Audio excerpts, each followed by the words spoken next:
ಕರ್ನಾಟಕಕ್ಕೆ ಮತ್ತೆ ಕಾವೇರಿ ಜಲಾಘಾತ ಕೊಟ್ಟ ಸಿಡಬ್ಲ್ಯೂಆರ್ಸಿ ಮತ್ತೆ 15 ದಿನ ಕಾವೇರಿ ನೀರು ಹರಿಸೋದಕ್ಕೆ ಸಿಡಬ್ಲ್ಯೂಆರ್ಸಿ ಶಿಫಾರಸು ಮಾಡಿರೋದು. ತಮಿಳುನಾಡಿಗೆ ನಿತ್ಯ 9,000 ಕ್ಯೂಸೆಕ್ ನೀರು ಕೊಡೋದಕ್ಕೆ ಸೂಚನೆ. 15 ದಿನಗಳಲ್ಲಿ ಬಿಳಿಗುಂಡ್ಲುವಿಗೆ 11.66 ಟಿಎಂಸಿ ನೀರು ಹರಿಸಬೇಕು. ಕರ್ನಾಟಕಕ್ಕೆ ಕಾವೇರಿ ನೀರು ನಿಯಂತ್ರಣ ಸಮಿತಿ ಇದೊಂದು ಸೂಚನೆ ಕೊಡ್ತಾ ಇದೆ. ಈ ಕುರಿತು ಸಿಡಬ್ಲ್ಯೂಆರ್ಸಿ ಅಂತಿಮ ಆದೇಶ ಪ್ರಕಟಿಸಬೇಕಾಗಿದೆ.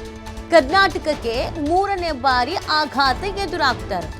ನೋಡಿ, ಸರಿಯಾಗುತ್ತೇನೋ ನಮ್ಮ ಪರವಾಗಿ ಆದೇಶ ಬರುತ್ತೇನೋ ಎಲ್ಲ ಥರದ ಪ್ರಯತ್ನಗಳಂತೂ ಕರ್ನಾಟಕದ ಕಡೆಯಿಂದ ಆಗಿದೆ ಅಂತ, ಬಟ್ ಸರಿಯಾದ ರೀತಿಯಾದಂಥ ಪ್ರಯತ್ನ ಮಾಡಿಲ್ಲ ಅನ್ನೋದು ಆರೋಪವೂ ಇದೆ. ಏನೇ ಆದ್ರೂ ಕೂಡ ಒಟ್ಟು ಹಿನ್ನಡೆ ಆಗ್ತಾ ಇರೋದು, ಅನ್ಯಾಯ ಆಗ್ತಾ ಇರೋದು ಇಲ್ಲಿ ರೈತರಿಗೆ. ಇದನ್ನು ಯೋಚಿಸಬೇಕಾಗತ್ತೆ. ನೋಡಿ, ಕರ್ನಾಟಕಕ್ಕೆ 3ನೇ ಬಾರಿ ಇದು ಆಘಾತ. ಇದಾದ್ಮೇಲೆ ಅದಾದ್ಮೇಲೆ ಇದು ಕಾನೂನು ಹೋರಾಟ ಕಾಯ್ಕೊಂಡು ಕೂತಿದ್ದು. ಇಲ್ಲಾದ್ರೂ ನ್ಯಾಯ ಸಿಗುತ್ತಾ, ನಮ್ಮ ಪರವಾಗಿ ತೀರ್ಪು ಬರುತ್ತಾ, ನಮ್ಮ ಪರವಾಗಿ ಆದೇಶ ಬರುತ್ತಾ ಅಂತ.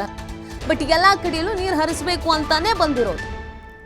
15 ದಿನಗಳಲ್ಲಿ ಬಿಳಿಗುಂಡ್ಲುವಿಗೆ 11.66 ಟಿಎಂಸಿ ನೀರು ಹರಿಸಬೇಕು ಅನ್ನುವಂಥ ಸೂಚನೆ.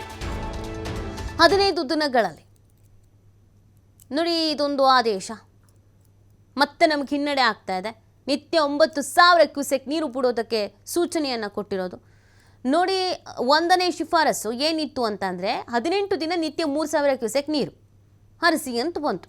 2ನೇ ಶಿಫಾರಸಲ್ಲಿ ಏನು, 15 ದಿನ ನಿತ್ಯ 3,000 ಕ್ಯೂಸೆಕ್ ನೀರು. ಈಗ 3ನೇ ಶಿಫಾರಸಲ್ಲಿ ಏನು, 15 ದಿನ ನಿತ್ಯ 9,000 ಕ್ಯೂಸೆಕ್ ನೀರು. ಒಂದಾದ್ಮೇಲೆ ಒಂದು ನಮಗೆ ಹಿನ್ನಡೆ ಆಗ್ತಾಗಿದೆ.